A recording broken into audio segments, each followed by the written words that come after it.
I'm Manouk Akopyan. Thank you for tuning in, and thank you to our partners, personal injury attorney Nelson Gevorkyan. Hi, everyone. I am Manouk Akopyan. Have the pleasure to be joined by Marshall Zelaznik, GLORY CEO, once a top executive for the UFC for well over a decade. And we'll get into your time there as well, too, Marshall. But I know you got some big news coming up with GLORY. It's an exciting time, and I love breaking news on the channel. So I'm not going to dive into the details. I'm going to let you take care of it. What is up and coming for GLORY? Please share with us. Yeah, thank you. Yeah, nice to meet you. So we've got three announcements we're making this week and obviously today. The first one is something that I think will be received well, certainly by our American fans, is that all of the GLORY events will be available on DAZN. So we've got a heavyweight tournament that we have monikered the last heavyweight standing. It's 32 fighters competing. And all of those events will be available on DAZN in many markets around the world, and obviously including the US, UK, and the Netherlands. The news in the Netherlands is big for us. That's a very, very popular market for us. It's a market that drives a lot of our business, a lot of our fighters. So that news in the Netherlands will be truly breaking news for a lot of our fans.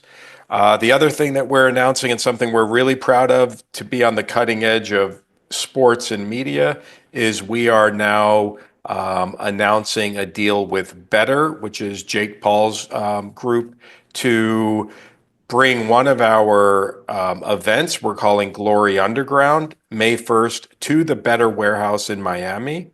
It's going to be May 1st, which is the same weekend as F1. And we're going to be bringing a title fight to that event. We feel like we're the first nationally recognized brand that's taking our core product and putting it in the environment of these creators and influencers. The impact of these creators and influencers, and no different than the system that you've got running here, is this is the new way that everyone is engaging with content. So we are taking our product in partnership with Better, doing this event on a Thursday night in Miami. It will be a closed-door private event. We'll invite other influencers, streamers, celebrities, things of this nature to be able to experience our event, and we will be distributing that free on YouTube everywhere around the world. And then the last piece of news is, as anyone who is a fan of GLORY, you can't think of GLORY Kickboxing without Rico Verhoeven, who's been a champion for many, many years of ours. So he's returning for GLORY 100 in June. That's June 14th. His opponent, we're finalizing a deal and we'll be announcing soon, but we are announcing that GLORY 100 in June will feature not only Rico Verhoeven, but it will also be the second round of our last heavyweight standing event, where you will see a series of four-man tournaments that result from the first round of our last heavyweight standing in April, which is coming up, which is the 32 fighters knocking down to 16, those 16 participating in tournaments. Not too different than the NCAA tournament, which is kicking off now, but we start with 32 fighters. Exciting stuff, tremendous news. And I think with your continued expansion, of course, I think the big one there is you're now available on DAZN, which is unofficially the home of boxing nowadays. But now we're going to have kickboxing on there. And, GLORY throughout the years, world-class kickboxers have come and gone through there. Israel Adesanya, Alex Pereira. But now I think it'll be exciting to see how the United States market embraces kickboxing and the GLORY product. I mean, you guys are still a pretty nascent company, just 13 years old. How would you describe the current state of GLORY Kickboxing as a company? Yeah, well, we're proud of our sustainability. It's this the combat space is littered with the carcasses of three-lettered promotions that have come and gone.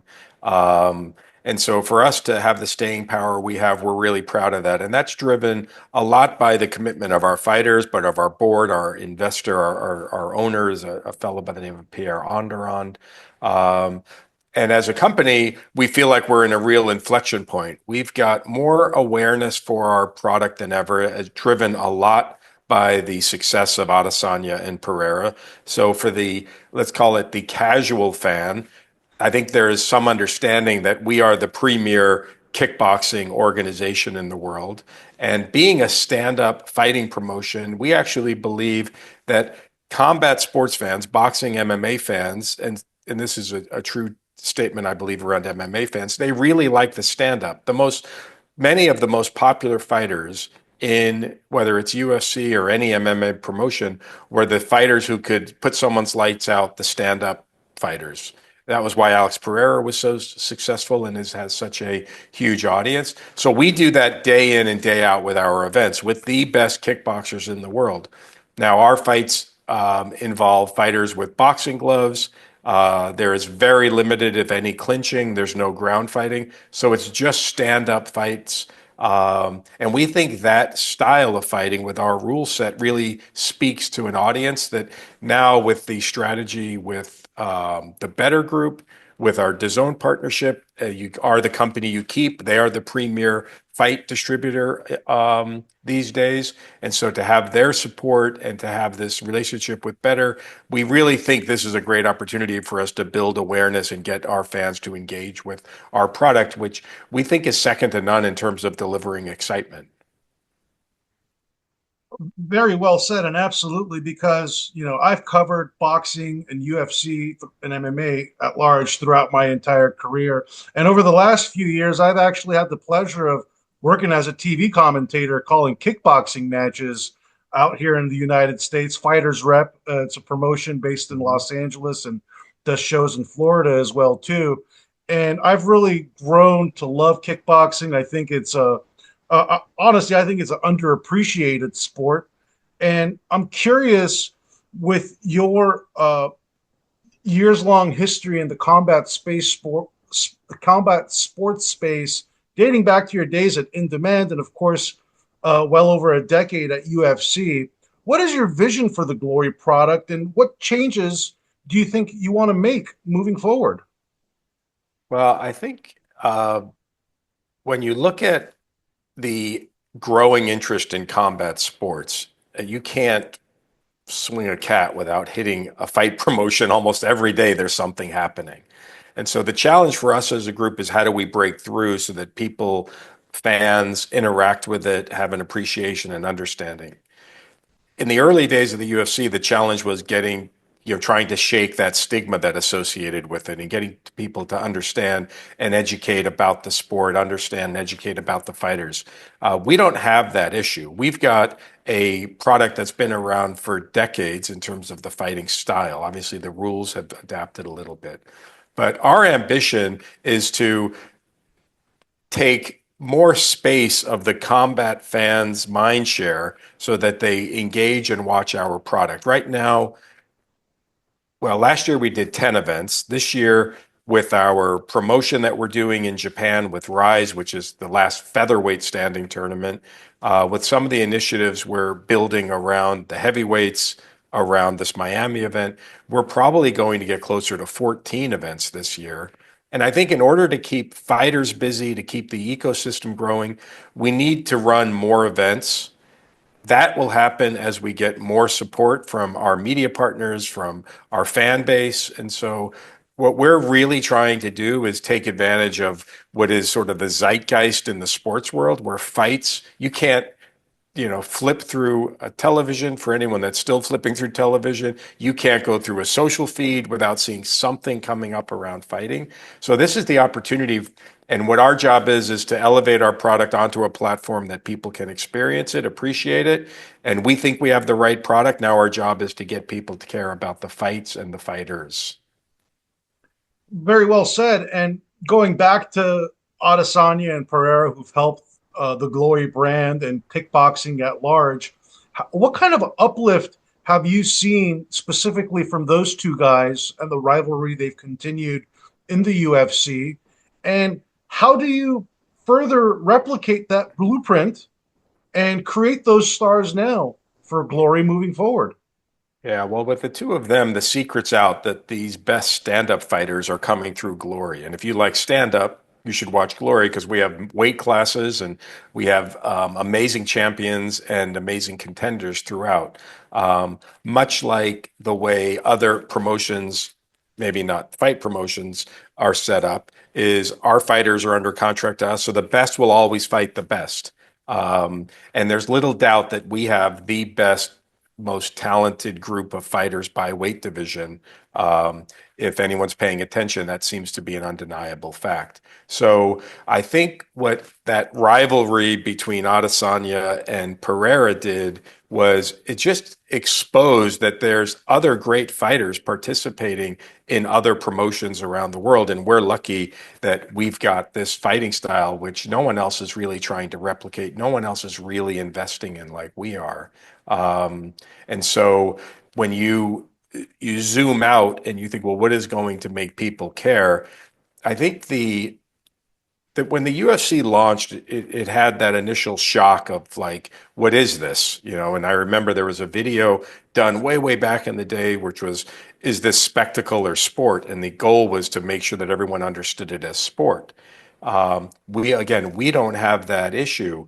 Our job is to get people to acknowledge and invest their time in watching stand-up combat and then telling the stories to make people care about the fighters. And every fight promotion, every sports league, the Olympics challenge every year is to do exactly this. And so, you know, the game plan is clear. Now it's can you do it? And the execution becomes the really, challenging part for any promotion. And let's talk about your vision because this is your second stint as the CEO of Glory. You were there from 2018 to 2020, left right around the pandemic, came right back. It's you've been in the seat for a year again. You had a sabbatical in esports, which is a completely different world, but you're a fight guy through and through, all the way down to your beginning days in boxing with In Demand. Uh, what makes you excited about kickboxing in 2025?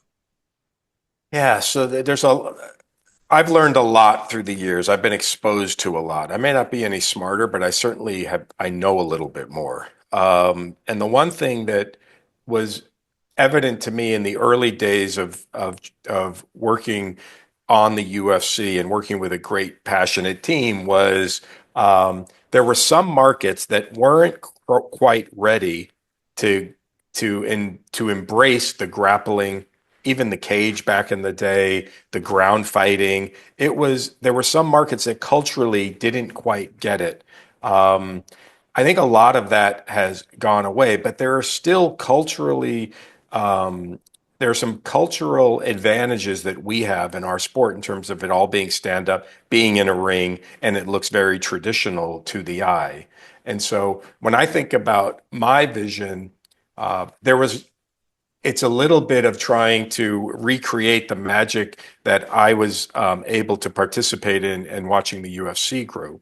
Is there was a whole ecosystem built, a whole industry built around this sport. And that led to fighters making more money. That led to brands and sponsors getting more involved. That led to a community of fans that had brands speaking to them. That, led to experiences that everyone can have. And I think for us as a promotion, we've got that in the Netherlands. If you were to come to a fight in the Netherlands, we'll sell more tickets in the Netherlands than any other fight promotion, period. We'll put 30,000 people will watch Rico Verhoeven in a soccer stadium. We'll sell out events time in and time out in the Netherlands and in Belgium and in France. Our job is to take that same energy and interest into markets like the US. We're doing it in Japan with our cooperation with Rise.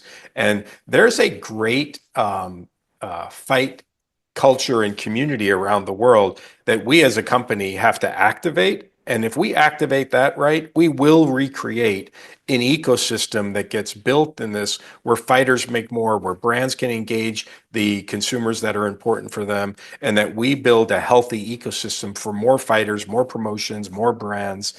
And that's when I look back at my time at the UFC and what was ultimately built. that's the stuff that, keeps you motivated because you've seen how it happens. And I would be very proud if when my work is done here, if that's what's left behind. Absolutely. And, let's talk about those UFC days because you were there from 2006 to 2016, right when that momentum was really building. You were originally the managing director of international at UFC UK and then the chief content officer. How would you describe your time at UFC? What are your favorite memories that you always think back on? Oh man, it's like I played some sports as a kid and you don't what you miss are the people. Right. That's what you miss. And so I made some great friendships there, had great shared experiences with people all over. We were a small and mighty team that launched out of London. Um, we started with a couple of hires, one of whom is still there, a very, very good, dear, dear friend of mine, Dave Lewis, who still is at the UFC. And we had a really, hardcore group that was traveling all around the world trying to help put the UFC in position to grow into these markets. And so you miss the people and then you miss or what you yearn for is that energy when you start to see success. And so I've been amazed to watch that the UFC goes from strength to strength. It's incredible. And some of my greatest memories are the things aren't necessarily what we did, but who I did it with. So whether it was launching Fight Pass and working with someone named Ed Muncie and his whole team to get that product launched and having the support of Dana and Lorenzo to do that, like knowing that people are counting on you and then being able to deliver, that was exciting. Opening offices with great people in Brazil and then in Canada, and obviously our London office, and people that we worked with in Australia to see them now have full-time positions, and you start to see that that we left footprints. The team that we work with, we've left footprints, and to see the group that's there just taking it to levels beyond for me is, I'm really proud of it. There's not a day or a meeting that goes by, maybe is a better way to say, that someone doesn't want to talk about the UFC. And those are proud days for me. And I'm lucky to call a lot of those people friends still. My son loves it. And so I get to go back to the events and experience fights as a fan. So yeah, those were good times. And I learned a ton. I learned a ton from Dana and Lorenzo and all the other executives there. Lawrence, had great set of lawyers there. Yeah, a lot of what the way I react and try to act in this role or roles, even in the esports world, a lot of those instincts were honed and developed through those 10 plus years at the UFC. And we see the current state of the company now, arguably as healthy as ever. And surely your fingerprints have a lot to do with that as well too. Like you mentioned, launching UFC Fight Pass, which is now a constant for every fight fan as far as consuming content goes. Very curious, what was it like working with Dana White throughout those years? It was a great experience. The Dana and I had a unique relationship as it began because I used to be across the table from him at In Demand, and he always tells the story, and it's mostly true. I mean, I think it's probably all true, but I didn't get MMA in the beginning, but the thing that you, I respected about Dana even in those early days is his passion and commitment and drive. And there are times, and he had it hard. Remember, he had all the legal issues. They were, sucking wind financially, but he never lost the drive. And so when I find myself in terms of like things I've learned from Dana is when it gets hard, like you've got to like get harder, right? You've got to step into the issue and you can't cower from it. And I remember as we were launching the UFC in Germany, and we had a lot of flack and resistance before that first event in Cologne. Like it was very, very challenging. There were politicians and the media, everyone wanted us out. We had a great partner, Marek Lieberberg, who was one of our co-promoters. The only time we really ever used a co-promoter. Thank God we did. He was incredible. But I remember I'd now been at the company 2 or 3 years, had a different relationship with Dana than instead of being, a business partner of his, I now worked for him, is I remember saying to him, holy mackerel, if you went through this all those years at the UFC trying to turn that business, like, you want to bow to him and respect that he had the spine, the stomach, the strength to push through because it was challenging to get through some of that regulatory work and trying to get the UFC and MMA regulated in France. It was years of work, and I left it. It still hadn't been approved. And sometime after I left, that got approved. But working with Dana and his drive was infectious, and everyone is infected by his passion. And I can only hope to be half that type of leader that he was, and even Lorenzo. And I feel really fortunate to have seen their passion and try to emulate it in the work that I do with our team. Very well said. And how would you describe Dana White's evolution as the head of the UFC and how far he's come as the leader and executive? What do you applaud him for in 2025? But he's still, I don't speak to Dana. I mean, every once in a while, it's been years now, but then we might text or I might see him if I was in the office, always very gracious. Um, Dana is far and away the same guy that he was even in those first days at In-Demand. Passionate, believes in what he believes in, takes no shit, is really has, I use this expression like run our play. We need to run our play. Dana runs his play. Um, and I know for some people who maybe weren't exposed to Dana in the early years, and I know he has a lot of shine on him these days with, whether it's, working or being close with Donald Trump or these things. The guy I see is the same guy that was in the meetings. And so that's hard to do because, whether it's fortune or fame, those things can change people. But Dana, at his core, for me at least, and again, I'm a little removed from it now, is the same guy that I got to know back in 2000. I guess it would have been 14 or so, 2013, when I began working at In-Demand. So, yeah, I have nothing but respect for him and the team that he's built around him. And when TKO went public, I bought the stock. Like, I believe in what they're doing. That's terrific. And what do you make of TKO now as a shareholder getting into boxing? How exciting is that for you, for the entire ecosystem? What do you make of TKO's involvement in boxing moving forward? Yeah, I think like a lot of us, maybe we don't have total clarity on what's going on, but I'm still a big boxing fan, and the other day I was just looking at all the different the IBO, the WBC, WBA, the four big um, um, Sanctioning bodies. sanctioning bodies, and you look at their list of ranked fighters, even who the champions are, there's not one weight class where the champion's the same, where it's a unified champion. You can see three or four fighters in a division or in a weight class that don't exist in someone else's rankings. And so it does hurt your head. And one of the things that we used to be able to preach at the UFC, and in a lot of ways, Glory can make this claim too, is the best are here and the best fight the best. And the UFC had that ability. And we used to say the boxing world was like alphabet soup. You didn't know who was the best, who wasn't the best. The best weren't fighting the best because of the promotions. So if somehow TKO getting involved cleans that up so we can know who the best is and the best fight the best, hallelujah. I do think there will be this issue to solve around current top fighters who have promotional agreements.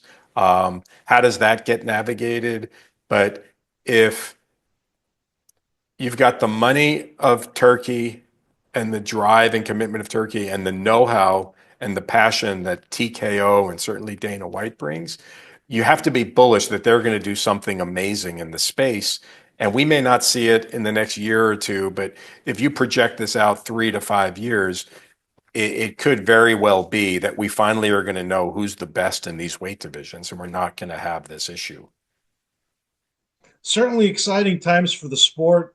Exciting times for Glory. I mean, we're talking because you just announced your DAZN deal, upcoming shows in Miami May 1st, as well as the last heavyweight standing tournament. And considering we're talking about the entire combat sports landscape, Top Rank and UFC's deals are up. Netflix appears to want to get into the space. TKO needs a home. As someone who was in the content space for years on out, what do you make of the entire current combat sports content distribution landscape? Yeah, fascinating. It's really for us as a challenger brand, if you will, who's looking for homes. There seems to be a lot of interest, and we're very, very happy with our DAZN partnership that we're beginning.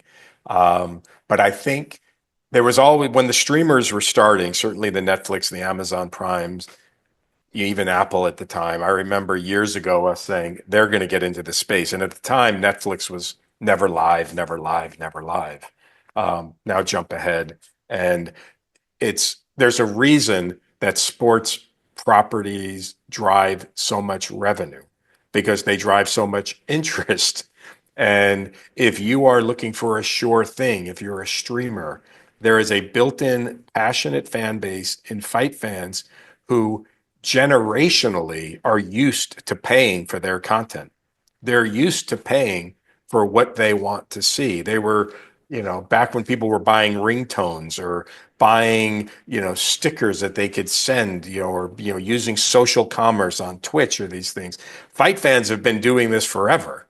And so if you're a streamer who's looking for a monthly subscription, certainly the philosophy in Fight Pass was there's not a better audience to speak to because they appreciate value and they'll pay for value. So I think that the issue is going to be, how do you maintain a fan base on some of these platforms? Because gone are the days that you could just put your programming on ABC, NBC, CBS, Fox, and you're going to build a fan base, and that's your megaphone.